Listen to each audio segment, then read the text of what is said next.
A full warning before we start, this video is highly contagious, since we're taking a look at the lswarm archetype, which was used in Reigns in a grand total of 1 duel by a random knight of Hanoi who got defeated by Naoki Shima, who was using the baboons of the forest. Yeah, not a very great way to to represent your archetype. But yeah, this is originally a dual terminal archetype that existed way before Reigns was even a thing. So yeah, it consists of 41 cards, but yeah, let's try to get this over with as quickly as possible, so we don't get another 1 hour review like last time. So yeah, the reasoning for this really weird name, lswarm, is because the archetype is divided in two series of monsters. STEELSWARM and EVILSWARM. So yeah, the only part that is similar or the same is all swarms. So yeah, we'll start off with the STEELSWARM batch since they're a bit worse than their EVILSWARM buddies. So yeah, first up we have STEELSWARM Cell, a level 1 with 0 attack and defense. And if you control no monsters, you can special summon this card from your hand. And while this card is face up on the field, it cannot be tributed except for the tribute summon of a STEELSWARM monster, and it cannot be used as a synchro material monster. I don't know. I mean, the archetype is focused on Xyz spamming. They have lots of Xyz monsters. They recently got a link monster specifically for STEELSWARMs, and it's kind of a bummer that this thing can only be used for tribute summons of STEELSWARMs. So yeah, let's actually get the gimmick out of the way. STEELSWARMs are basically worse monarchs, while EVILSWARM have a more congruent playstyle, and they have more versatility to them due to having better access to extra decks, and they have themselves better extra deck monsters. So yeah, usually when people build all swarm decks, they usually include 19% of EVILSWARM cards, if not all, the entire 100%. The only STEELSWARM monsters that are actively ran are, well, basically ones which offer very nice benefits. It is a free monster, this one, if you control no monsters, but you can only use it in order to tribute summon other STEELSWARM monsters. As we'll see later on, they do have tribute monsters, quite a lot of them. And while this does keep up with the nature of the deck, I would have loved it much more if you could actually tribute it to use it as a link material. So yeah, well, does actually using stuff as material for link plays actually count? If it doesn't, then okay, this is a nice card. But if it does, then this is a card with restriction that shouldn't be there. So yeah. Next up we have STEELSWARM Scout. At the start of your main phase 1, if you control no spell or trap cards, you can special summon this card from your graveyard. You cannot special summon another monster the turn you activate this effect, and while this card is face up on the field, it cannot be tributed except for the tribute summon of a STEELSWARM monster, and it cannot be used as synchro material. Oh boy, they really do have a thing against summoning synchro monsters. Well, yeah, this is basically a much worse flavor of Cell, in my opinion, because you can revive it from the graveyard if you control no spell or traps, so it's an archetypal treeborn frog in that regard. But you literally cannot special summon other monsters the turn you activate this effect, which is a very huge bummer and makes it even less worth running than Cell. So yeah. Next up we have STEELSWARM GENOME, and this one is a level 2 with 1000 attack and 0 defense, and this card can be treated as 2 tributes for the tribute summon of a STEELSWARM monsters. They really wanted you to use these tribute monsters, and yeah, as we'll see later on, their 2 tribute monsters are very hard to bring out, and while this thing is okay for what it's supposed to do, it's not a monster I'd consider running. So yeah, this genome is scheduled for the genome garbage.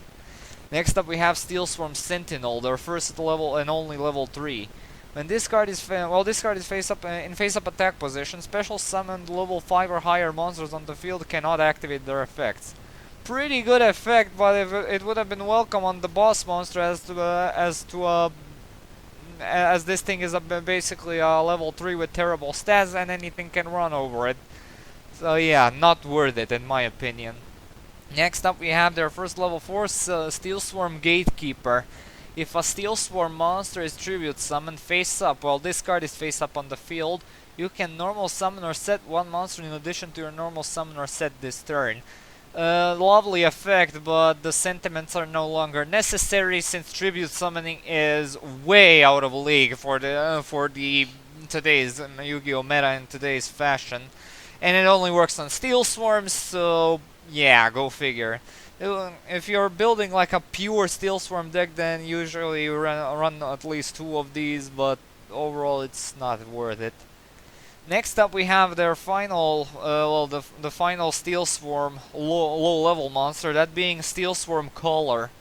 When a STEELSWARM monster is tribute summoned face up by tributing this card, you can special summon one level 4 or lower STEELSWARM monster from your deck.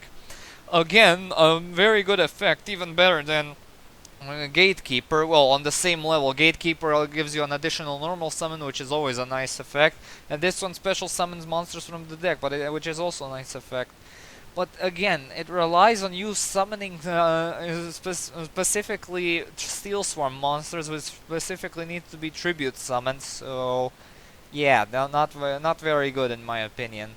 Alright, now going on to their EVILSWARM batch for a bit. First up we have EVILSWARM AZZATHOTH, well, however you want to pronounce it. It has 750 attack and 1950 defense, and it has a flip effect to target one special summon monster on the field and shuffle that target into the deck. This is basically a much more specific version of Penguin Soldier.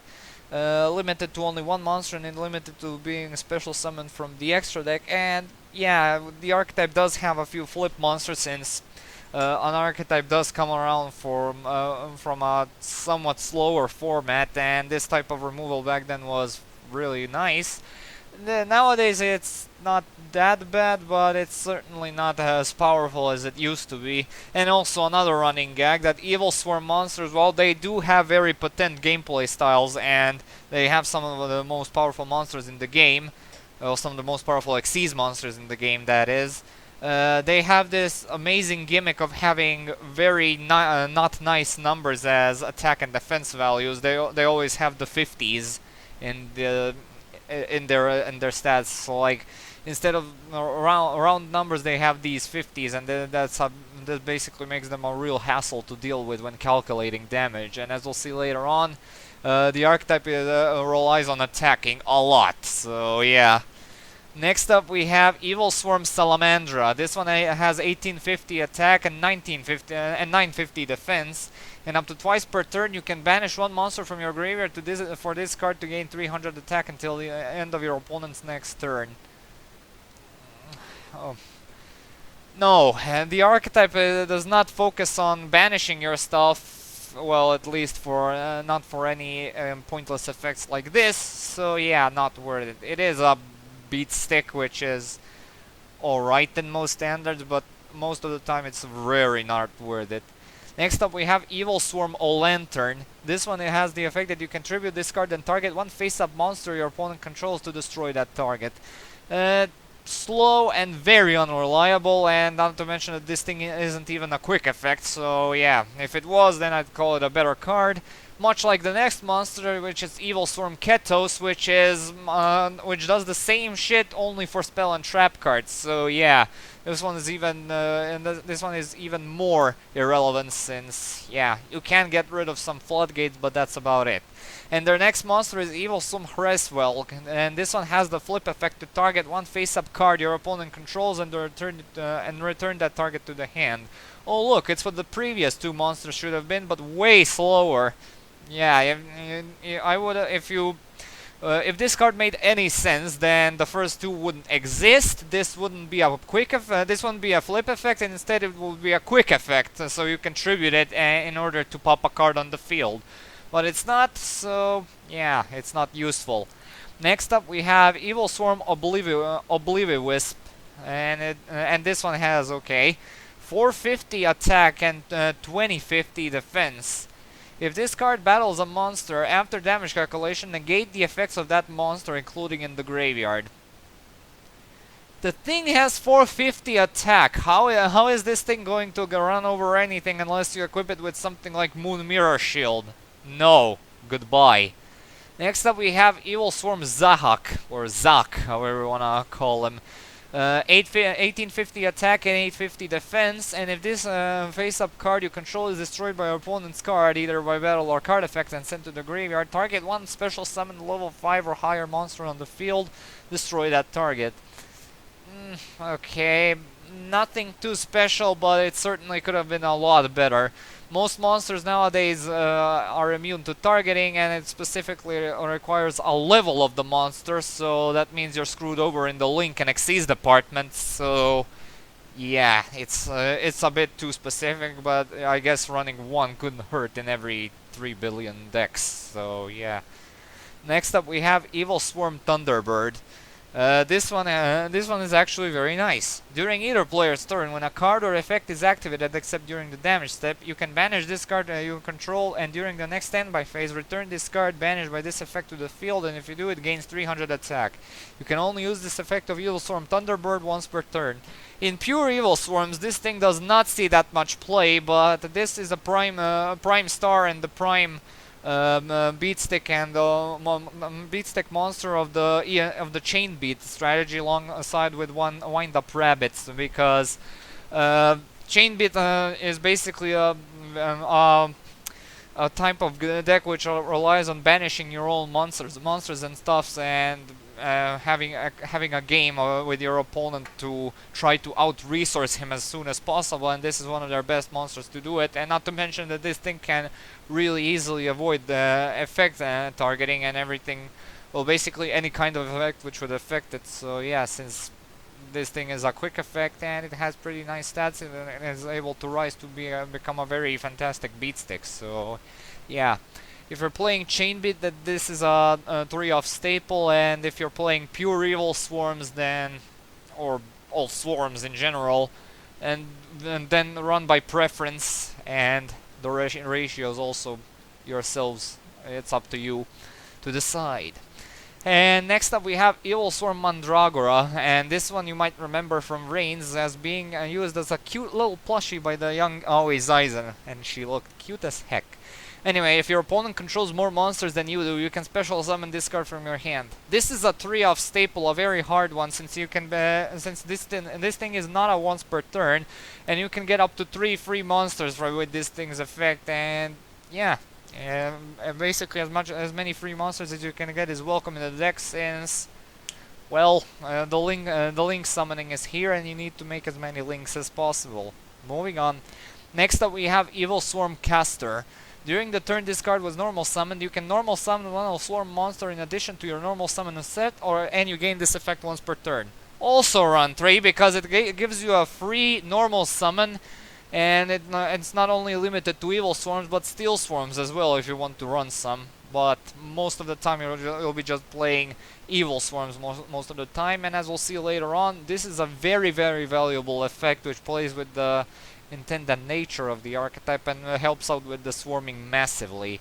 And also another 3-off staple is EVILSWARM KERYKEION, another level 4, which you can only use each effect of EVILSWARM KERYKEION once per turn. While this card is in the graveyard, if it was sent there this turn, you can normal summon one EVILSWARM monsters for 1 less tribute. You can banish one EVILSWARM monster from your graveyard, then target one EVILSWARM monster in your graveyard, add it to your hand. Also, it gains the following effect. This turn you can activate this effect. Normal summon one EVILSWARM monster. Yeah, this basically gives you another normal summon for the turn, and yeah. You will be summoning some other EVILSWARM monsters, preferably level 4s, as we'll see later on, as their extra deck is jam-packed with rank 4 monsters, which are some of the most lethal monsters in the game, especially for the time. And not to mention, yeah, the first effect is rarely ever going to be used. Yeah, it basically acts as a cost down for the archetype, which is appreciated but not necessary, because while EVILSWARMs do have tribute monsters of their own, you are not going to be, well, they only have one monster, well, they only have 2 monsters, sorry, both of them are one tribute monsters, so you basically are summoning them with no tributes, and they're barely worth running, so yeah. One of said monsters is EVILSWARM Golem, a level 5 with 2150 attack and 1250 defense, and once per turn you can target one level 5 or higher non-dark monster on the field and destroy that target. Yeah, as you can see in the artwork, this is a possessed version of Ally of Justice CASTORN, and it's very slow compared to the monster it's based on. Yeah, I know, but it's supposed to represent lore-wise a somewhat weaker and slower and corrupted zombie version of a CASTORN, but this does not work, and yeah, don't run this, don't bother. Now we're turning back to the STEELSWARM batch for a bit. First up we have STEELSWARM MANTIS. This is a 2200 attack and 0 defense fiend, or level 5. And when it's tribute summoned by tributing a STEELSWARM monster, you can pay 1000 life points to target one STEELSWARM monster in your graveyard to special summon that target. Okay, it keeps up with the swarming theme of the deck, and yeah, you can set your field up for some nice Xyz plays and Link plays, and yeah, the keyword is being if and potential, as you can, the Mantis can usually end up with without decent targets to bring out, so yeah. Next up we have another, we have their first level 6 STEELSWARM MOTH. When this card is tribute summoned by tributing a STEELSWARM monster, you can pay 1000 life points to target up to 2 cards your opponent controls, return those targets to the hand. For the time, this actually used to be a legit good removal, especially during the Synchro era, where bouncing was very welcome removal, so yeah, no wonder this was basically a 2 or 3 off staple in STEELSWARMs and EVILSWARMs in general. So yeah, not to mention for a level 6 it also has very decent stats. And yeah, great card overall. Alright, now we have the final, quote-unquote final EVILSWARM monsters, that being EVILSWARM COPPELIA. This one's a level 6, 2450 attack and 2050 defense, and cannot be special summoned. When this card leaves the field because of your opponent's card, either by battle or card effect, you can target one face-up monster your opponent controls, take control of that target until your next end phase. This is the only tribute monster which might be remotely worth it, but it relies on getting removed from the field in order to pull off the snatching effect, and it's only until the end phase. The next end phase, sorry. Sure, you're bound to use the monster very well that you snatched, but yeah, if you run this, it's not probably at more than 1. Alright, going back to the STEELSWARMs, now we have finally have the 2 tribute monsters. First of which is STEELSWARM GIRASTAG. This one is 2600 attack, 0 defense. Yeah, all STEELSWARM tribute monster have 0 defense, so I'll stop elaborating on that. And you can tribute summon this card in face-up attack position by tributing one STEELSWARM monster. When this card is tribute summoned by tributing a STEELSWARM monster, you can target one card your opponent controls and send that target to the graveyard, then gain 1000 life points. Okay, so this is a pretty nice monster to have, since it's a level 7, opens up rank 7 potential, and you can also bring it out by tributing a STEELSWARM monster. Only one of them, and it has to be in face-up attack position, so yeah, you're most likely gonna be summoning this in face-up attack position since 0 defense and all. And the card it chooses to remove is sent to the graveyard and not destroyed, meaning it dodges some floating effects. So yeah, it's a decent card, but I won't max out on it because rarely anyone focuses on tribute summoning nowadays, especially in today's meta, so yeah. Next up we have STEELSWARM CAUCASTAG. This is a level 8 with 200 more attack, and when this card is tribute summoned by tributing 2 STEELSWARM monsters, activate one of these effects. Either a Dark Hole effect, except this card, either a spell, or either a Harpy's Feather Duster, or, well, actually Heavy Storm, but anyway. It's okay. The first effect is basically a Tyrant Red Dragon Archfiend, which does not destroy back row, although over there you basically are better off running Tyrant Red Dragon Archfiend over this any day of the week. And this, it has to specifically, you need to specifically tribute 2 STEELSWARM monsters in order to get these effects, which is not the most, not the easiest thing to do, so no, not worth it. The only relevant thing about this thing is that it's a trade-in target, and that's as far as it goes. Next up we have the level 9 STEELSWARM LONGHORN. It has 3000 attack and 0 defense, and once per turn if this card was tributed by tributing a STEELSWARM monsters, you can pay 1000 life points to target one monster on the field to destroy that target. Targeting monster removal back in the day was alright, but nothing too special, and nowadays it's a staple of the majority of the boss monsters, or even some simpler monsters in this day and age. It does not require specifically two STEELSWARM monsters, which I'm very grateful for, but it still requires at least one STEELSWARM monster in order to get this effect. So yeah, it's a bit flimsy again. If you run this in a STEELSWARM build, it's not more than one again, so yeah.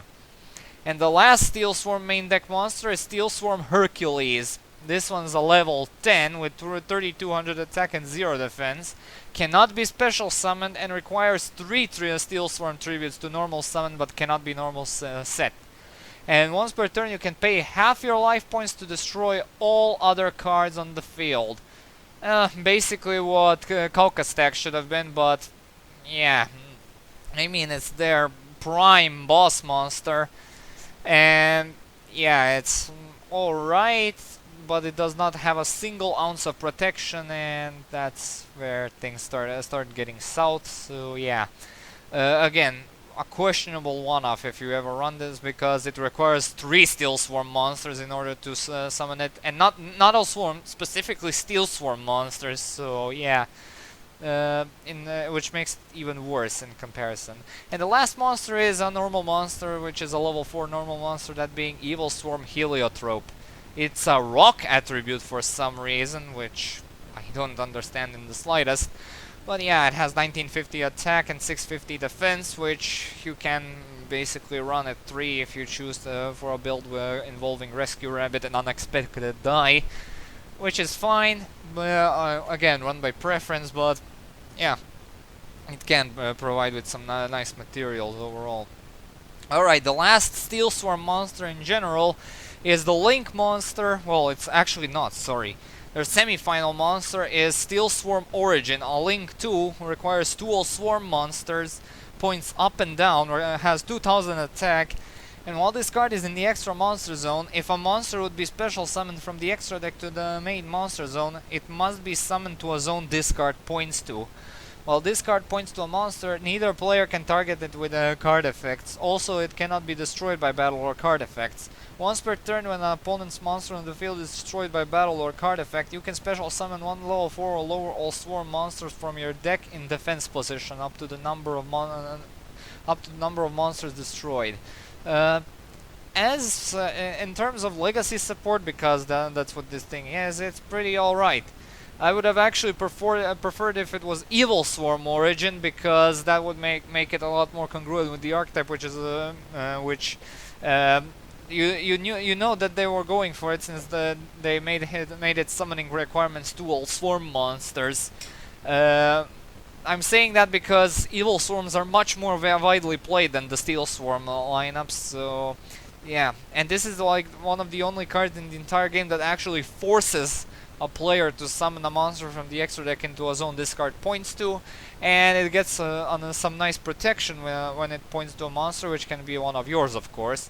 And it also allows some decent swarming from your deck if you're lucky enough. So yeah, two of these should be perfectly fine. Next up we have now the final STEELSWARM monster in general, that being the rank 4 Xyz STEELSWARM ROACH. This one has 1900 attack and 0 defense, requires 2 level 4 monsters, and during either player's turn, when a level 5 or higher monster would be special summoned, you can detach 1 Xyz material from this card to negate the special summon, and if you do, destroy it. Back in the day, this used to be a very popular staple in most decks, since it's pretty generic, first of all, and it actually could cancel out any form of special summoning. And not to mention that this thing's effect isn't even once per turn, so you can potentially shut down 2 key playmakers the opponent might summon from the extra deck most often. And yeah, nowadays he is good, but not as good as he used to be, since Link monsters have heavily infested the meta, if you will. So yeah, his usage is a lot more dampened than it used to be. So yeah, running one or two of these is usually fine if you're building an all swarm deck. Next up we have EVILSWARM Nightmare. This one's another rank 4 and has 950 attack and 1950 defense. Requires 2 level 4 dark monsters. And when your opponent special summons a monster except during the damage step, you can detach one material from this card to change that special summoned monster to face down defense position. Yeah, this is actually a better version of ROACH nowadays, since it specifically it doesn't specify what level the monster must be, so meaning it can work. Okay, well, it can work on any monster, but it still does not work on link monsters, sadly, since those bastards can't go into defense position. But also this effect isn't once per turn, just like Roach, so yeah, it's a matter of preference. So, do you prefer destruction or flipping it face down? So yeah, the choices are yours and yours alone. Next up we have EVILSWARM THANATOS. This one has 2350 attack and 1350 defense, requires 2 level 4 dark monsters just like the previous monster, and once per turn during either player's turn, you can detach one material from this card to this card is unaffected by other monster effects this turn. A rank 4 monster which can make itself unaffected by anything for the mere price of 2 level 4 dark monsters, which is not that hard to accomplish since since dark monsters are one of the best types in the game. So yeah, this is also a quick effect, and of course it's a once per turn, like you're going to be using the same effect twice. So yeah, but that's about all it does. It makes itself unaffected by monster effects, which, meaning it can dodge some nasty effects, and that's it. Does it do anything to progress your play and disrupt the opponent? Not really, so yeah, this is usually ran at 1 or 2. Well, 2 if you really feel like it, since the extra deck for this archetype can get pretty tight, so yeah. Next up we have EVILSWARM Ouroboros. This is another rank 4 with 2750 attack and 1950 defense, and requires 3 level 4 monsters, and once per turn you can detach one Xyz material from this card, then activate one of these effects. Each effect can only be used once while this card is face up on the field. Target one card your opponent controls, return that target to the hand. Send one random card from your opponent's hand to the graveyard. Target one card in your opponent's graveyard and banish it. Yeah, as you can see in the artwork, and it lore-wise should be pretty clear, this is a corrupted version of Trishula, and its effect really shows. You're better off just running the original Trishula because, first of all, she got unlimited recently, meaning you can spam them like in the good days of 2010, and, well, question if you could actually do that nowadays very consistently because of links and all that. Although yeah, the synchro monsters are not that hard to summon even in the new link focused meta, but yeah. The only same effect that it carried over from Trishul is the last effect which disrupts graveyard setup, which is nice. But yeah, the second effect can also be pretty handy, as the card you're banishing from the opponent's hand is random, so yeah, that's one of the worst ways you can remove cards from your opponent's hand. The first effect targets, so yeah, it's not very reliable. Also, it can provide some okayish removal, so yeah. Alright, now we're going on to the trio I like to call the Trio Fantasticus. Oh boy. These are the final 3 monsters of the archetype, and they sure as hell made sure to make them stand out with a bang. First off, we have EVILSWARM Bahamut. First off, it requires 2 level 4 all swarm monsters. Okay, specific, but very understandable. 2350 attack and 1350 defense. Once per turn, you can detach one Xyz material from this card to target one face-up monster your opponent controls and discard one all swarm monster. And if you do, take control of that opponent's monster. Nice, very nice effect indeed, because yeah, it sure requires a steep cost of discarding an all swarm monster, which can be a very steep cost. Yeah, sure it targets, but you're most likely gonna be stealing something which doesn't have the immunity of not being able to which can be targeted. Sorry, tongue wrap here. And on top of all that, the control effect is permanent. Yeah, you can basically steal a large beat stick to beat the opponent even harder, or summon something, well, basically anything else to use it for extra deck plays. Simple and easy. And yeah, this is basically a very welcome 2 or 3 off staple in the archetype, and yeah, it's a very good card.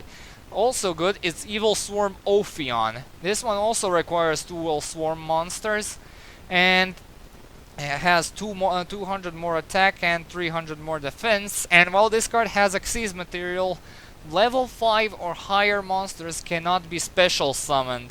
Once per turn, you can detach 1 Xyz material from this card, add 1 infestation spell or trap card from your deck to your hand. You're most likely going to be using this second effect once, twice if you really feel in a pinch, although if you use it twice, this thing loses its lovely first effect, which it was the reason why all swarms were able to stand up to full power dragon rulers back in their prime. Because because if you combine it even with something like Mask of Restrict, then good luck getting rid of your opponent's board. So yeah, it's a very powerful lockdown monster, and combined with the tribute prevention, it basically becomes a very nice and indestructible monster. So yeah, very nice indeed. And this basically is ran at 2 or 3 at all times. But it doesn't get any better than this. This is their final monster, that being EVILSWARM Exciton Knight. This is a rank 4, 1900 attack and 0 defense. Nice stats, which aren't a pain in the ass to work with. Requires 2 level 4 monsters, which makes it completely generic, of course. And once per chain, during your main phase or your opponent's battle phase, if your opponent has more total cards in their hand and field than you do, quick effect, you can detach 1 Xyz material from this card to destroy all other cards on the field. Also, your opponent takes no further damage this turn. This thing provided some of the most nastiest board wipes ever known to man, which is a very good reason why he spent so much time on the ban list because of it. This thing's removal effect is absolutely insane, and the worst part about this thing is that people simply forget that it exists. It's unlimited now, I think, and yeah, it's a very welcome boss monster for going second, since you basically just spit 2 level 4s, make this, detach a material, and wipe your opponent's entire board. Yeah, your opponent takes no further damage this turn, but yeah, you're most likely going to deliver a powerful punch next turn. So yeah, this was basically a very powerful removal effect up until Evenly Matched came out, which is on the same level of usefulness, but it's a trap card, and also it's a hand trap, which makes it a bit harder to work with, since this thing relies on the extra deck and doesn't clog up your main deck in order to hinder it with its consistency. So yeah, this is a very welcome card, and it should always be ran in any lswarm deck. Next up, we have their spell and trap lineup. We have 2 quick play spells only, and the rest are trap cards. First up, we have First Step Towards Infestation. Return 1 face-up tribute summon STEELSWARM monster you control to the hand to draw 1 card. You're struggling to summon them in the first place, let alone tribute summon them, so the last thing you want to do is return them to the hand for a measly 1 card. If it will let you draw 2 cards, then it would probably be sided at 1 in every 17 billion lswarm decks, but other than that, it's not worth it. Oh, it's a quick play, so that makes it better. It's not squib draw, guys. Next up, we have Infestation Pandemic, their final spell card, and another quick play. All face-up, all swarm monsters you control are unaffected by other spell or trap effects this turn. Unlike the latter, this is actually a very welcome card in the deck, since it basically allows all of your entire board to be unaffected by spell or trap cards, which is absolutely amazing. And it basically turns Thanatos into a beatstick, which is basically unaffected by anything except by kaiju removal. So yeah, this is basically a 2 or 3 off staple in any build. Alright, next up we have their first trap card, Infestation Infection. What a weird name. It's a continuous trap that says once per turn you can shuffle one lswarm monster from your hand or face up from your side of the field into the main deck to add one lswarm monster from your deck to your hand. Usually you run 2 or 3 of these because it's simply a simple consistency boosting and unclogging of your worst hands. So yeah, you basically replace a monster which you might not need at the moment to search a CASTORN or KERYKEION. So yeah, that's always welcome. Next up we have Infestation Ripples. Pay 500 life points to target one level 4 or lower STEELSWARM monster in your graveyard to special summon it from the graveyard. I am outright baffled why they made this into a trap card, as Battery Recharger, the Battery Man card, which does the same things for Battery Man, does the exact same thing and is a spell card. And also they locked you into STEELSWARMs, so yeah, that's a very beautiful sentence there, so no, not worth it. Next up we have Infestation Terminus. And target one lswarm monster you control and 2 cards your opponent controls. Banish the first target, and if you do, return the second targets to the hand. It's a different flavor of Icarus attack, which is admirable, but I would have wished if you could actually just tribute it to send it to the graveyard. Like lswarms really don't like banishing their own stuff, so yeah, it's a bit of a hard cost to pay sometimes. Next up we have Infestation Tool. Send one STEELSWARM monster from your deck to the graveyard to target one face-up STEELSWARM monster you control and gaze 800 attack until the end phase. You don't run these. You don't run STEELSWARMs most of the time, and yeah, it offers Foolish Burial, but for a measly 800 attack point boost, no, it's really not worth it. And yeah, it's a trap card as well, so no, not worth it. And their final card is Infestation Wave. Return one face-up tribute summon STEELSWARM monster you control to the hand to target one card your opponent controls to destroy that target. Once again, just like the first step towards Infestation, you really struggle with putting tribute summon STEELSWARM's monsters onto the field, and you won't be getting rid of them that easily just to pop a card on the field. Maybe if you like tribute summoned Mantis or Moth, which are the only relevant monsters in the STEELSWARM archetype, or maybe GIRASTAG or Longhorn if you choose to run him. Well, you might get some mileage out of running one of these, but no, it's very specific and very costly to handle, so it's not worth running. All right, time for the grades, and this video didn't end up being long nearly as the last video, so yeah. In terms of consistency, they have access to quite a bit of it, and yeah, the fact that they're focused on rank 4 spamming CASTORN and KERYKEION are absolutely ridiculous when comboed together. Mandragora is also a decent card, so yeah, they have very nice outages of consistency. So yeah, I'll give them a 3 out of 3. Power gets a 2 out of 3. Well, they have some alright attack values. They're usually not that high in order to be a very massive punch into the face unless you opened up well with Excite on Knight and then go from there. Other than that, yeah, there aren't many very powerful outputs with this card in this category, so yeah. In terms of comeback ability, they have quite a bit of it. They can usually kickstart their plays back up with a single CASTORN or KERYKEION, which is always a very admirable effort, so yeah, I'm gonna give a comeback ability a 3 out of 3 as well. Protection exists in form of Infestation Pandemic, which is a very nice card. Basically, makes them unaffected by back row, or well, if you somehow manage to find a way to make them unaffected by monster effects, then that's also a nice touch. But yeah, we're talking about a single quick play spell, and it is searchable, but you're not going to have access to it on 24/7, even if you do run 2 or 3 of them. So yeah, protection gets a 1 out of 3 in my opinion. However, yeah, I'm actually gonna be generous and give them a 2 out of 3, just because a single quick play spell has such a strong protection effect, even if it is for only a turn. And in terms of versatility, they actually have some various builds they can go for, since they're being rank 4. And they're a rank 4 spam archetype. They're also dark attribute monsters, which opens up some very nice splashability in terms of what they can go for. You can also go for the Heliotrope Rescue Rabbit Unexpected Die Beatdown, or just use them as materials. So yeah, I'm gonna give them a 3 out of 3 in that regard. And alright, I'm done with bigger archetypes for a bit, and yeah, this was the last bigger archetype from Reigns. Only one archetype to go, and I would have officially looked at every single archetype that had appeared in Yu-Gi-Oh! Reigns. The last archetype we're taking a look at is actually a tech archetype, and that is the backup archetype. Yeah, we'll get more into it tomorrow.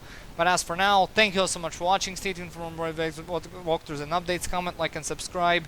And as usual, I'll upload the next vid whenever I can. See you all, have a good day, and peace!